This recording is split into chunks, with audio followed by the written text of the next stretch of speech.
Welcome to the 1 Million Mile Road Trip. This is Tommy. As you might know, or maybe you don't know, I'm a retired law enforcement officer over 33 years experience. And we posted this video about a year and a half ago about traveling armed. And we thought this would be a great time to re-examine traveling armed, whether you want to travel with a pistol, shotgun, or rifle. And we're going to discuss some things in the video. Hope you enjoy it. But we are not experts. Please consult a lawyer or the states you hope to travel in to see what their laws are concerning traveling armed.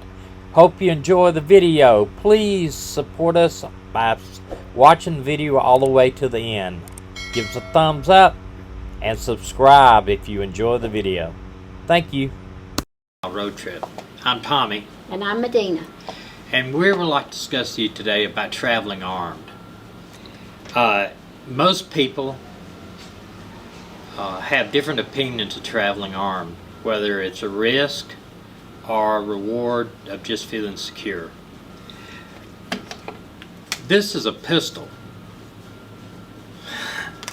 I'm not pointing it at you. I know. This is a pistol.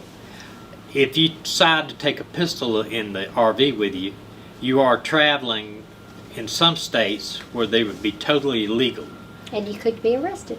Yes, and just because they're small and easy to hide doesn't mean that they'll never be found that you have it. Just say you have to use it to protect your family. And I know the old saying, you'd rather be tried by 12 than carried by 6.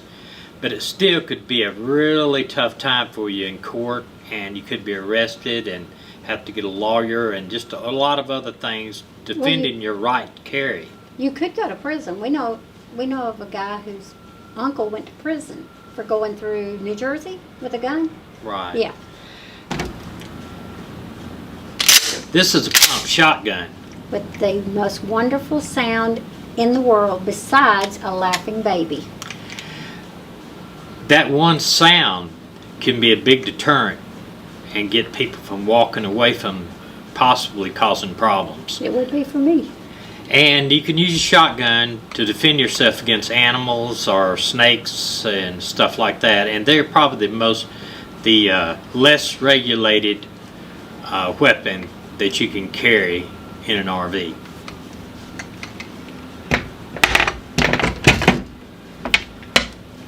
This is a rifle. Now, there's not much restrictions on a hunting rifle, except in some states they require you not to have a magazine that holds the bullets more than 3, 5, or 10. And in some states they would require you to have some type of permit for the rifle. I like the idea of having a rifle or a shotgun in the RV. I think it gives you more security, and it makes you a little bit more secure if, say, you're boondocking in the middle of the desert or the national forest and you have a group of people come up that maybe are intoxicated or high on drugs, that at least you know that you could defend your family, or maybe even warn them off by showing the weapon. But remember, know the laws of the states that you travel in, whether it's Alabama or any other state. I was in law enforcement for over 30 years, and I can tell you pretty much how it is in Alabama, but I'm not gonna be traveling just in Alabama. And we want to go on the internet and just find out what the laws are in the state that you're going to travel in, and accept your own risk, whether you want to go with a pistol, a shotgun, or a rifle. But I believe that we will travel armed, probably with a shotgun, just because they are mostly universally accepted. And the pump shotgun. Pump shotgun. Yes, I want a pump shotgun because I think that sound alone will scare some people. And remember, you can't ever shoot somebody over property. It has to be to defend your life or somebody else's life. That's just about universal in every state you go to. You cannot shoot somebody for stealing your property. And always remember to call the police where you're at If you dial 911 and you're in a different state, they're going to refer you or transfer you to the local 911, so the police will come and get involved.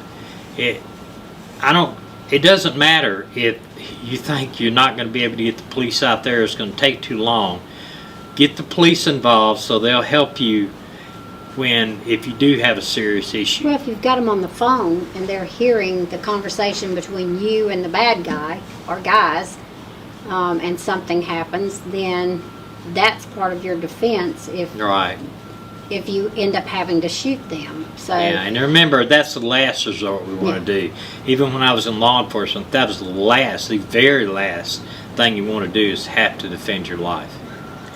So, but anyway, I've listened to other RV channels, and they talked about carrying weapons, mace, various things to protect yourself. And I think it's the individual's choice on what they carry. I know if you go out of the country, you need to be aware of the laws, like Canada.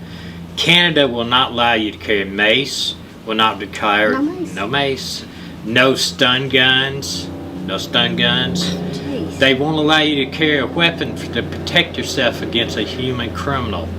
The only way you can carry a gun in Canada is, one, if you declare that gun, that you have the gun, and that you are going to use it to protect yourself against animals, or you're using it for hunting, and you need to fill out the proper paperwork to be able to carry the shotgun or rifle. They will not approve of a handgun at all, and you cannot be carrying it for self-defense. But know the law. That's the main thing. Know the law and where you're at, and it's just an individual choice for what you do and the risks that you're willing to take. But do not think that you can hide a gun from the authorities in your RV somewhere, that you think you can pack it so that it can't be smelt by a dog or found by a officer rummaging through there, because they know where they're hidden. The dogs can smell them no matter what, right? Well, there's certain dogs can smell gunpowder and residue or bullets. And another thing is, the RV doesn't have the same protection like a house does for search warrants. The law officer can run a dog around your vehicle, and if he alerts on the vehicle for drugs or weapons or anything, he can legally search your vehicle without a warrant. But know the law.